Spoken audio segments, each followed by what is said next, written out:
तो next question करते हैं जरा। क्वेश्चन ये तो two parallel wires P and Q are placed at a separation of R equal to 6 centimeter and carries a electric current I equals to 5 ampere. हो गया यहाँ तक। and I2 equals to 2 ampere in opposite direction. In opposite direction. In opposite direction as shown in figure. Find the point on the line PQ. Find the point on the point PQ where the resultant magnetic field is 0. Okay. अब एक बात ध्यान से सोचो, ठीक है। Question आपको क्या बोल रहा है, आपके पास एक बेसिकली P और Q दो पॉइंट है, ठीक है। P और Q दो पॉइंट है। अब मैंने आपको बता दिया है कि क्रॉस का मतलब होता है इनवर्ड और डॉट का मतलब होता है आउटवर्ड।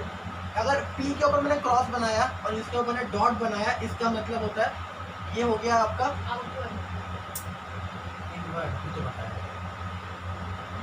इनवर्ड और ये आउटवर्ड, ठीक है। अब आपको बोला गया two wires are separated by distance of 6 centimetre, ठीक है। दोनों का जो डिस्टेंस है 6 centimetre. Carries the current 5 ampere. P जो है वो 5 एम्पियर करंट कैरी कर रहा है और ये जो है Q वाली वायर 2 एम्पियर। बट अब देखो ये आपको दिखा रहा है कि इसमें देखो क्या मतलब है, करंट इसका अंदर जा रहा है, इसका करंट बाहर की तरफ आ रहा है, ठीक है। अब इस क्वेश्चन में क्या करना है, देखो अब आप ध्यान से सोचो। तो अगर मैं एक बार ऐसे बनाऊंगा, देखो मतलब इनवर्ड मतलब हो गया ऐसे, तो इस पॉइंट पे देखो मैग्नेटिक फील्ड ऐसे जाएगी। जैसे अगर मैं ऐसे करता तो मैग्नेटिक फील्ड की जो लाइंस है वो कुछ ऐसे बनेगी इस डायरेक्शन में, ठीक है। अगर मैं इसकी बनाऊंगा तो इस पॉइंट पे देखो कैसी बनेगी, ऐसी बनेगी ना, क्योंकि ये सर्कल कंप्लीट हो जाएगा। बट डायरेक्शन कैसी होगी, ऐसे होगी, ठीक है। तो एक लॉजिक सोचो कि एक कहीं ना कहीं पॉइंट पे क्या हो रहा होगा कि एक दूसरे को वो काट रही होंगी। अब क्वेश्चन का लास्ट पॉइंट पढ़ो, क्या लिखा क्वेश्चन में। In opposite direction as shown in figure, find the point on the line PQ where the resultant magnetic field is 0. Line पे पॉइंट निकाला जाए, मैग्नेटिक फील्ड 0 होगा। मैग्नेटिक फील्ड 0 होगी, ठीक है। चलो हम लोग क्या मान लेते हैं, देखो इसको जरा एक बार हटा देते हैं। आपने कोई भी पॉइंट ले लो R, दोबारा से इसको ड्रॉ कर देता हूँ। P पॉइंट, Q पॉइंट और ये R पॉइंट, मैंने कहीं पे भी R पॉइंट ले लिया, ठीक है। अब मैं बोलता हूँ कि ये डिस्टेंस x है और ये डिस्टेंस सपोज करो R है। ये आपको गिवन है R इक्वल टू 6। अब ये सेंटीमीटर में कि मीटर में, मुझे बताओ। सेंटीमीटर में, इसका मतलब 0.06 तो 6 है, 16, ठीक है। 0.06 मीटर। आपको I1 पता है, यानी कि IP बोल सकते हो क्योंकि P में करंट बात हो रही है, 5 एम्पियर और IQ कितना 2 एम्पियर। बट इन अब इसका मतलब यहाँ पे मैंने लगा दिया, एक बार लगा दिया क्रॉस, एक बार लगा दिया डॉट, ठीक है। अब क्या करेंगे, आपको पता करना है कि R पॉइंट पे देखो दो वायर है, P and Q वायर है। एक बार R के ऊपर मैग्नेटिक फील्ड होगी ड्यू टू P और एक बार होगी due to Q। R is the point and P and Q are the wires, ठीक है। तो अब देखो ध्यान से, due to basically at R due to Q, ठीक है। फॉर्मूला क्या होता है, अब मेरे को एक बार देखो, इन्होंने स्मॉल डिस्टेंस बोला है, इन्होंने स्मॉल डिस्टेंस बोला है कि ये जो है स्मॉल डिस्टेंस ही है। 6 सेंटीमीटर कितना डिस्टेंस होगा, हम लोग 10 की कुछ बात नहीं कर रहे। आपको बोला गया कि P and Q are long wires, ठीक है, इसलिए डिस्टेंस छोटा है। अब at R due to Q wire, तो डिस्टेंस कितना उसके बीच में। अब अगर ये स्मॉल डिस्टेंस का बोल सकते हैं कि ये बिल्कुल मिडल पे होगा, ठीक है। तो B की वैल्यू क्या होती है, इसको P बोल देते हैं, due to Q at R, 0.2 pi distance कितना, डिस्टेंस कितना, डिस्टेंस हमारा x है सेंटीमीटर। इसको x बोलेंगे क्योंकि डिस्टेंस इज x, ठीक है, अपॉन में आई क्यू बोल दो इसको, ठीक है। ठीक है। अब बात करें at R due to P, ठीक है। अब क्योंकि करंट की डायरेक्शन एक दूसरे के अपोजिट है तो हमको ये पता है कि ये जो है वो एक दूसरे के अपोजिट डायरेक्शन में ही आएंगे। Minus you naught I, minus लग रही है, माइनस लग रही अच्छा है, ठीक है, फिर हम बाद में माइनस करेंगे। ठीक है। तो इसको अगर b2 बोल देते हैं हो जाएगा you naught I P upon 2 pi x plus 0.0 R plus x.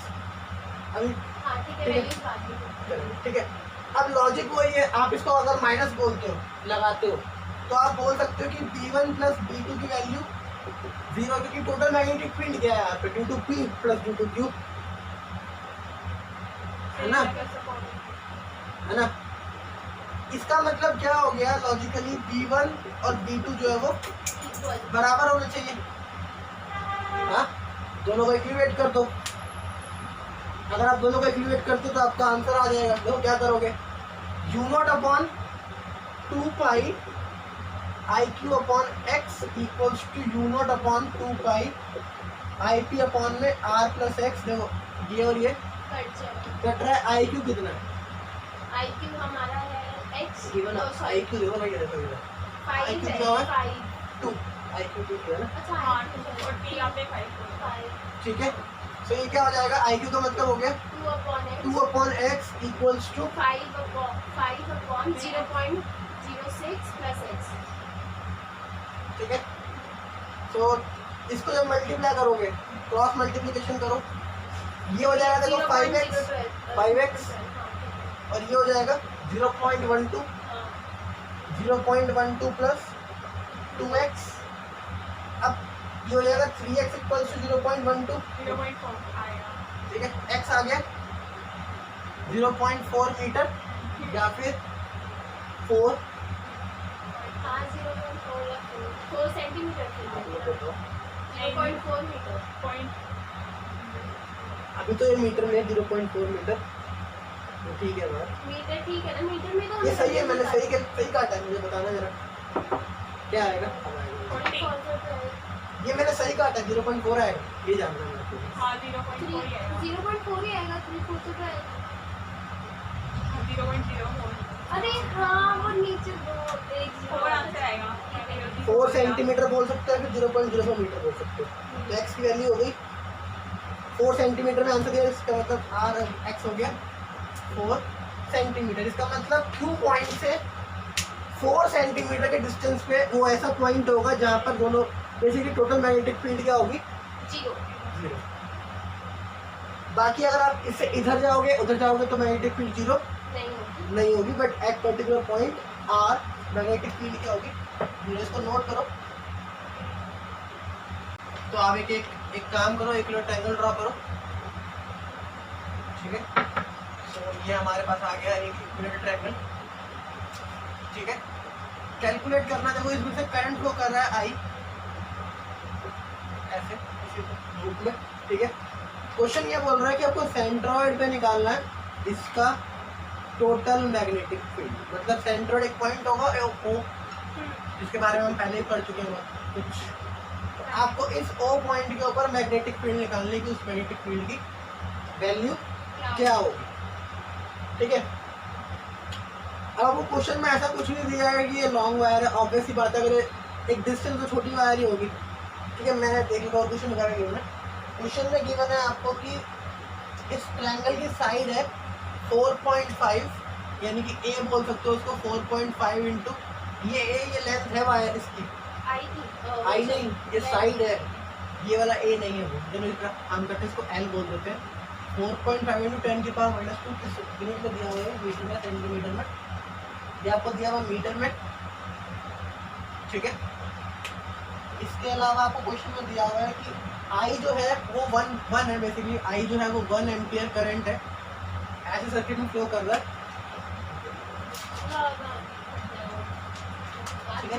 Question आपको बोल रहा है, बस और कुछ नहीं दिया हुआ, क्वेश्चन आपको बोल रहा है फाइंड द मैग्नेटिक फील्ड, ठीक है।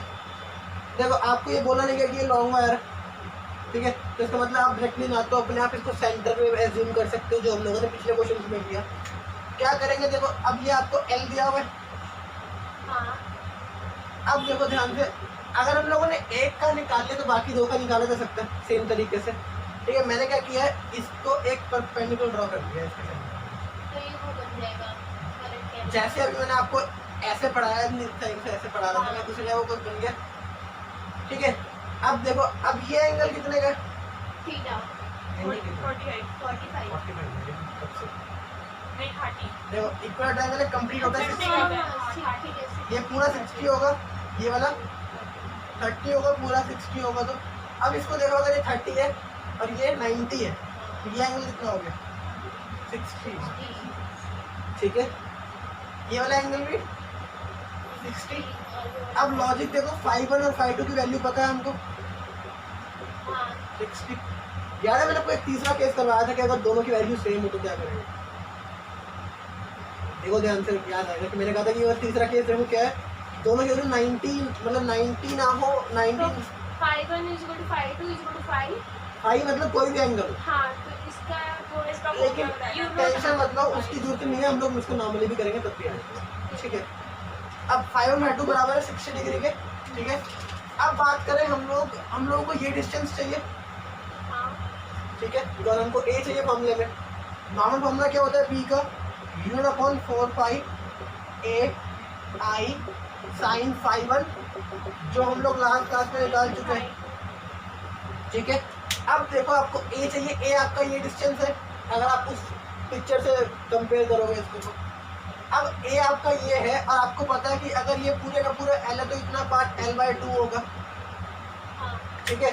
अब ये 30 है और ये l/2 है, और आपको क्या चाहिए, ये डिस्टेंस चाहिए। देखो अगर आप इन दोनों को इन्वर्ट करोगे तो कौन सा ट्रिग्नोमेट्रिक रेशियो बनेगा, देखो l/2 अपॉन में इसको अगर मैंने a बोल दिया सपोज करो, तो ये क्या हो गया? अब मुझे बताओ, ये b अपॉन में p है या फिर p अपॉन में p है? ये आपका है बेस अपॉन बेस, क्योंकि देखो आप इस एंगल की बात कर रहे हो, और ये एंगल हो गया 90, जिस लाइन को अगर वो बेस कहलाएगा तो बेस अपॉन में क्या होता है? ये अपॉन में भी हमारा Cot p अपॉन v 10, तो उसका उल्टा cot, कितना cot 30, cot 30 की वैल्यू क्या होती है?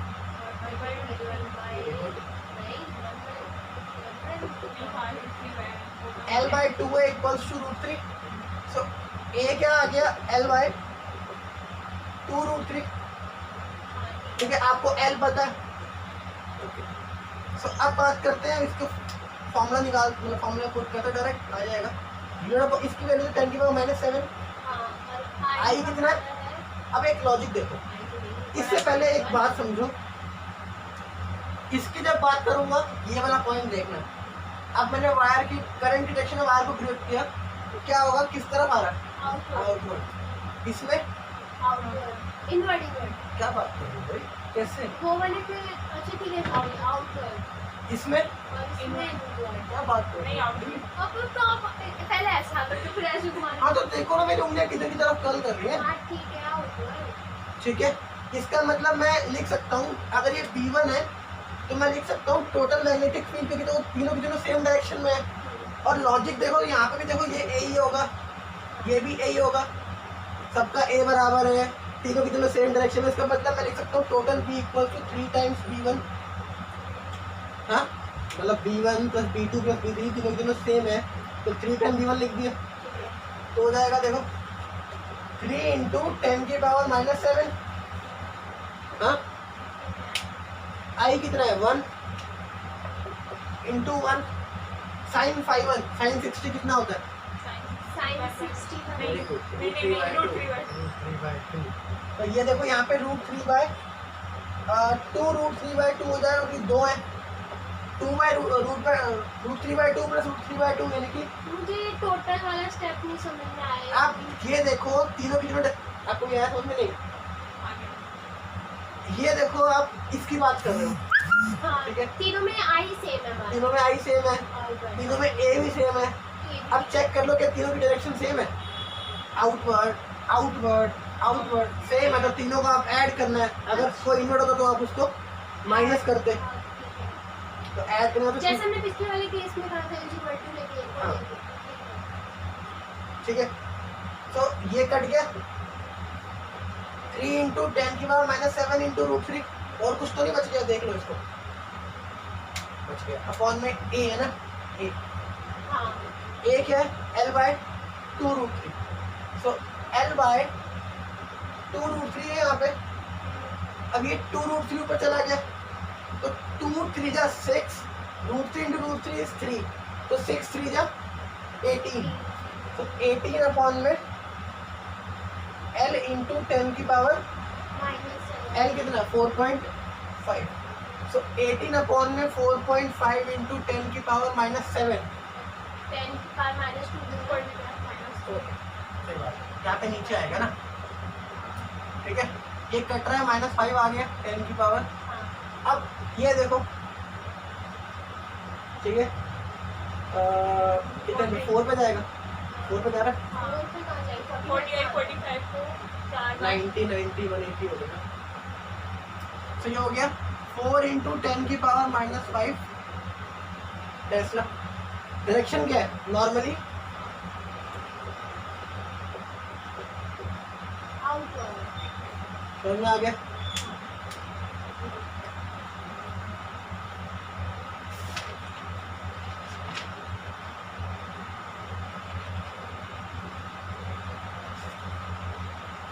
देखो जो आपको ये सेंटर वाले फॉर्मूले पढ़ाए गए कि सेंटर पे आप डायरेक्ट रखो, तो वो तभी लगता है जब आपको क्वेश्चन में स्पेसिफिकली बोला हो कि ये आपका एक लॉन्ग वायर दिया हुआ है। ठीक है, given wire is a long wire.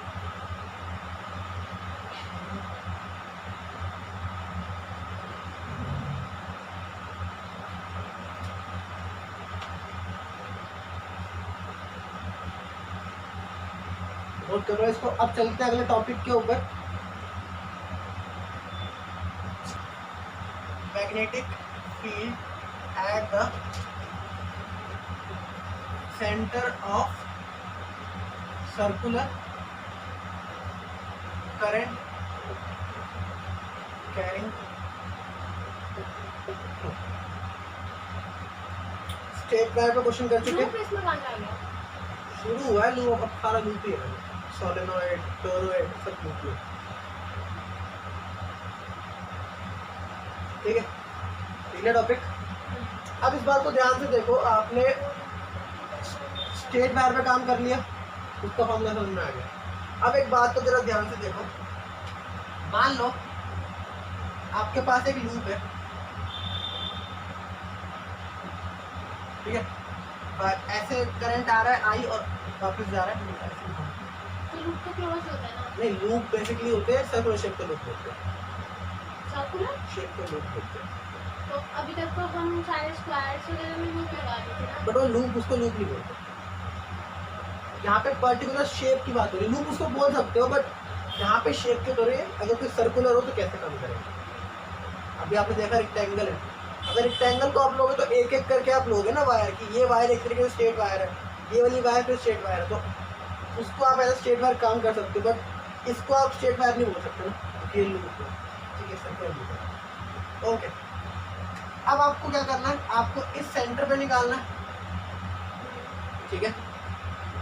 अब एक लॉजिक है इसमें, इसका जो अपने स्ट्रेट वायर में पढ़ा है मैग्नेटिक फील्ड की डायरेक्शन के बारे में, इसमें जस्ट उसका उल्टा करना। वहाँ पे क्या था, वहाँ पे आपको बोला जाता है कि आपको करंट की डायरेक्शन में थंब खोलना है, बट अब क्या करना है, आपको करंट की डायरेक्शन में अपनी फिंगर कर्ल्स करनी है। सर्कुलर और उसमें यही फर्क है कि आपको अब इस तरीके से अपनी फिंगर कर्ल्स करनी है कि आपकी करंट की डायरेक्शन में हो सके। पर वो तो बी की तरफ में करने होते हैं ना फिंगर्स, मतलब आई और बी का उसमें हो तो बी की तरफ करने होते हैं ना फिंगर्स। नहीं, वो आप भूल जाओ, अभी तो वो तो आप बात की बात है, वो पढ़ाई की है, बात है बहुत आगे पढ़ते हैं, तो मैं रूल नहीं पढ़ा रहा, मैं कुछ और पढ़ा रहा हूँ। ठीक है, इसको क्या करना है, इस तरीके से आपको अपनी फिंगर कर्ल्स करनी है कि वो फिंगर कर्ल्स करंट की डायरेक्शन में। जैसे बात करूँ मैंने मान लो इसकी डायरेक्शन ऐसे कर दी कि ये वापस आ रहा है, यहाँ से जा रहा है, तो करंट ऐसे हो जाएगा। तो अगर मैं देखूँ रेड की बात करूँ तो रेड वाले केस में मेरे को ऐसे हाथ रखना पड़ेगा तभी मेरा काम होगा। तो किस तरह डायरेक्शन आ रही थंब की? आउटवर्ड। तो वो हो जाएगी मैग्नेटिक फील्ड की डायरेक्शन, थंब की डायरेक्शन। सर्कुलर केस में थंब की डायरेक्शन। बात करूंगा अगर मैं ब्लैक वाले की बात करते हैं तो अभी ऐसे रखना पड़ेगा और ये इनवर्ड। तो इस पॉइंट पे डायरेक्शन करंट पे डिपेंड करती है। अगर लूप से ऐसे मूव हो रहा है तो इनवर्ड, अगर ऐसे जा रहा है तो आउटवर्ड। इसको क्या बोलते हैं? कौन सा है, क्लॉकवाइज है एंटी क्लॉकवाइज है? ये क्लॉकवाइज है ब्लैक वाला। क्लॉकवाइज है, ठीक है, क्लॉकवाइज है ब्लैक वाला। तो उस केस में क्या होगा? इनवर्ड, ठीक है। अब बात करेंगे इसकी, रेड वाला एंटी क्लॉकवाइज है,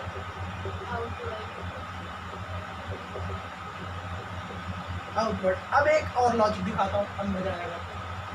ये तो आप यहाँ से देख लो, अब जो इंसान वहां से देखेगा उसके लिए वो भी तो याद कहाँ रखना। से देखेगा मतलब? सपोज करो मैंने एक लूप लिया, ठीक है, लूप तो मैं ले सकता हूँ, सपोज करो जैसे ये ले लिया, सपोज करो ऐसे करके। अब आप वहां से देख रहे हो, आपको ये अभी ये क्या दिख रहा है? क्लॉकवाइज। मेरे को एक एंटी क्लॉकवाइज दिख रहा है, हाँ, तो उस हिसाब से काम करना है मेरे लिए। देखो अगर ये आपका क्या है क्लॉकवाइज तो इनवर्ड है, हाँ, आपके लिए इनवर्ड आ रही है, मेरे लिए कहाँ आ रही है? आउटवर्ड।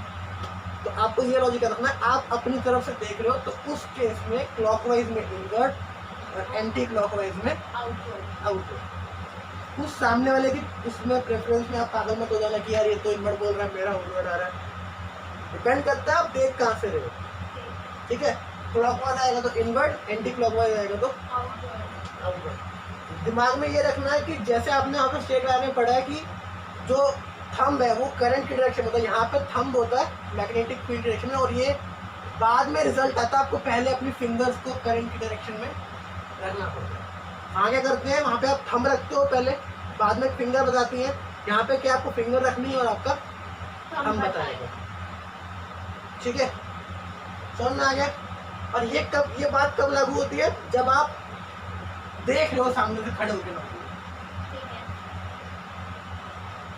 ना आप गलत बोल रहे हो ना वो गलत बोल रहा है, क्योंकि वो भी अपनी तरफ से देख रहा है, उसको वैसे ही लग रहा है, ठीक है।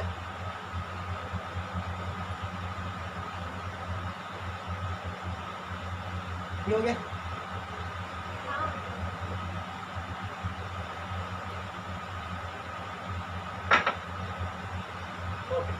अब जरा देखते हैं इसको, मैं एक डायरेक्शन ले लेता हूँ कोई भी।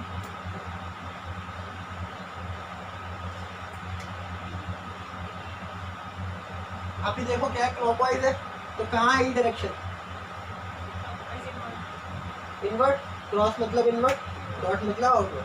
अब क्रॉस मतलब इनवर्ट, ठीक है। सपोज करो उस लूप की जो रेडियस है वो आर है, ठीक है।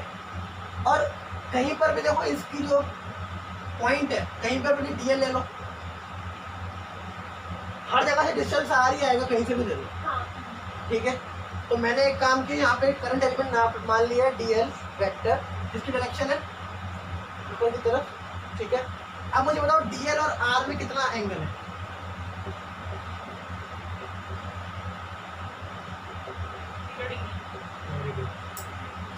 कैसे होगा? डीएल को मैं टेंजेंट बोल सकता हूँ क्या? तो डीएल अगर टेंजेंट है तो टेंजेंट रेडियस के पॉइंट ऑफ कांटेक्ट पे कितने? 90। सारे तुक्के मार लो, लास्ट में कोई ना कोई नहीं 90 तो मैं पूरा करके बोलती ना 190, ठीक है। ये लॉजिक है, 10th क्लास का बेसिक कॉन्सेप्ट है, ठीक है। एट एंगल ऑफ 90 डिग्री, आपको पता है हम लोग थीटा किसको लेते हैं? थीटा लेते हैं between angle between DL and R, ठीक है। तो आपको थीटा मिल गया। अब बात करें बाय यूजिंग बायो-सैवर्ट्स लॉ, आप डी भी निकाल सकते हो, u0/4 pi I D L sine theta upon में आर स्क्वायर। हाँ, क्या आप इसको ठीक है ऐसे लिख रहे हो, ठीक है, ओके।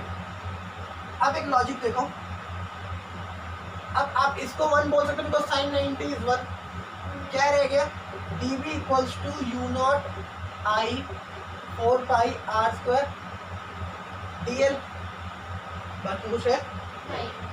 अब आप देखो यहाँ पे आपका डी भी आपको बी बनाना है, उसके लिए आपको क्या करना पड़ेगा, इंटीग्रेशन करना पड़ेगा। छोटा पार्ट है उसको थोड़ा सा इंटीग्रेट करना है, तो इंटीग्रेट कर देंगे, ठीक है। सो बी क्या हो जाएगा, you naught I upon 4 pi R square as it is D L है, L ठीक है। अब एक बात बताओ, अगर आपने अच्छा डी एल आपने कहाँ पे लिया है, इसकी सर्कमफेरेंस पे लिया है। अगर डी एल आप इसकी सर्कमफेरेंस पे लोगे तो डी एल का इंटीग्रेशन पूरी की पूरी सर्कमफेरेंस बनेगी नहीं बनेगी, पूरी की पूरी सर्कल की इतनी सी पार्ट आपने डी एल ली, तो पूरा इसका जब पूरा इंटीग्रेशन करोगे तो ये पूरे का पूरा पार्ट नहीं बनेगा, बनेगा। तो मैं लिख सकता हूँ into 2 pi R, because circumference का फॉर्मूला दे दो। ठीक है, ये वो कट रहा है 2 पाई से, ये 2 और ये एक आर से एक R, u naught I upon 2 R. तो बी की वैल्यू फाइनल आंसर क्या आ गया, u naught I upon 2 are.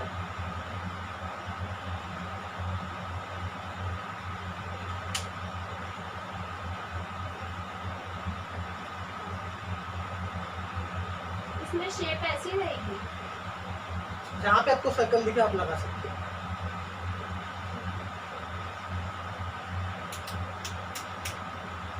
Okay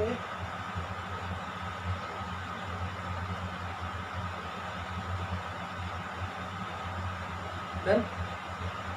ये मिनट आपको जरूर जोड़ा है।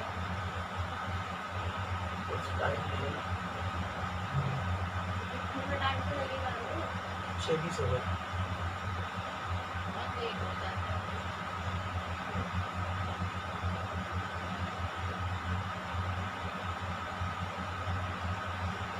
कल आना है कि नहीं आना? मैं ये सोच रहा था कि आपका वो हो जाए टेस्ट बाद में।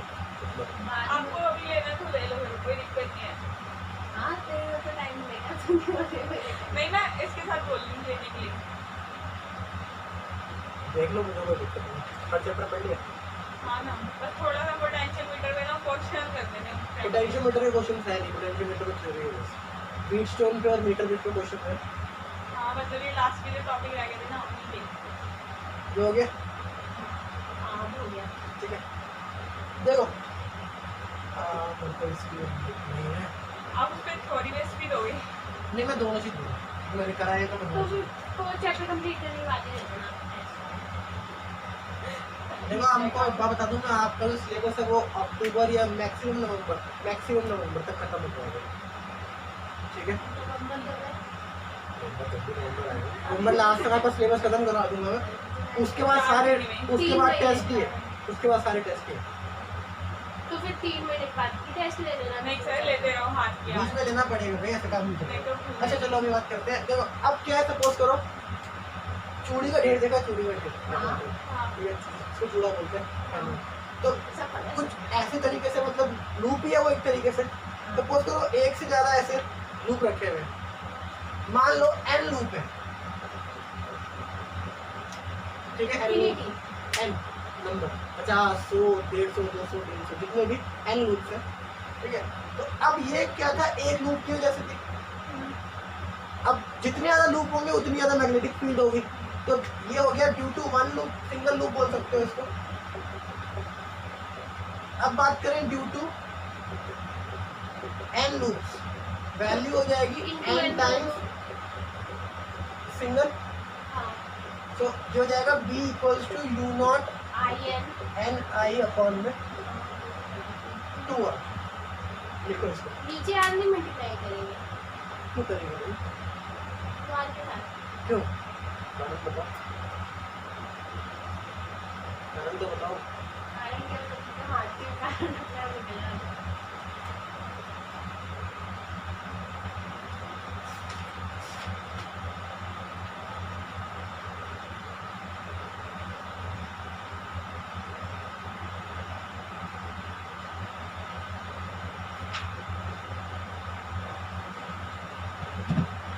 ठीक है, आज की क्लास का लास्ट टॉपिक है, इसी के आगे थोड़ा सा, फिर हम लोग अगली क्लास में और डेरिवेशंस करेंगे।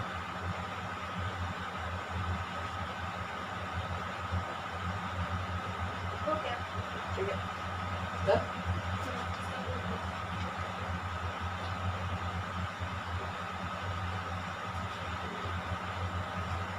आप लोगों को एक बात पता है, जैसे आप लोगों ने ये पढ़ा होगा 10th क्लास में, अगर ये नॉर्थ पोल है और ये साउथ पोल है तो यहाँ से फील्ड निकलेगी और इधर जाएगी। हाँ हाँ अब एक बात दिमाग में रखो,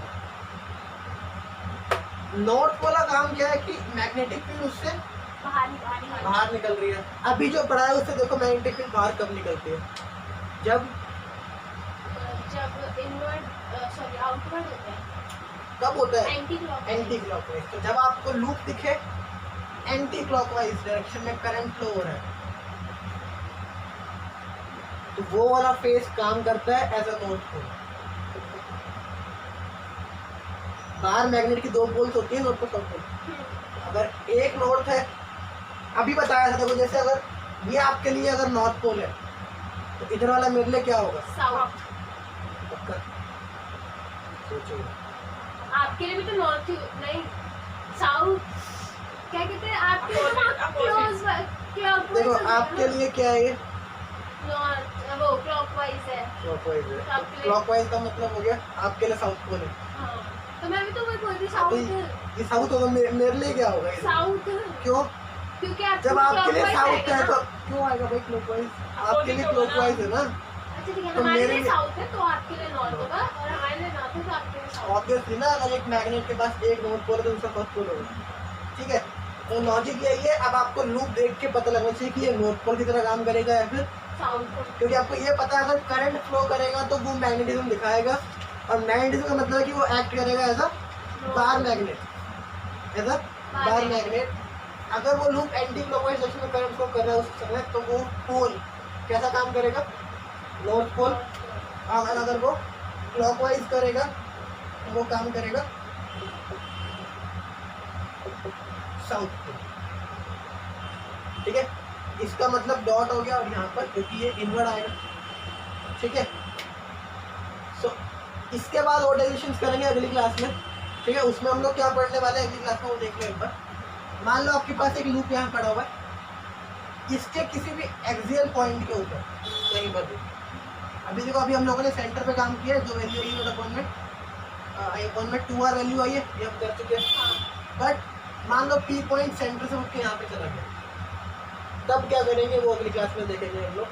तो अगला जो हमारा मोटिव होगा वही होगा कि आपको इस P पॉइंट पे मैग्नेटिक फील्ड कितनी होगी due to this loop, circular loop, ये पता करना, ठीक है।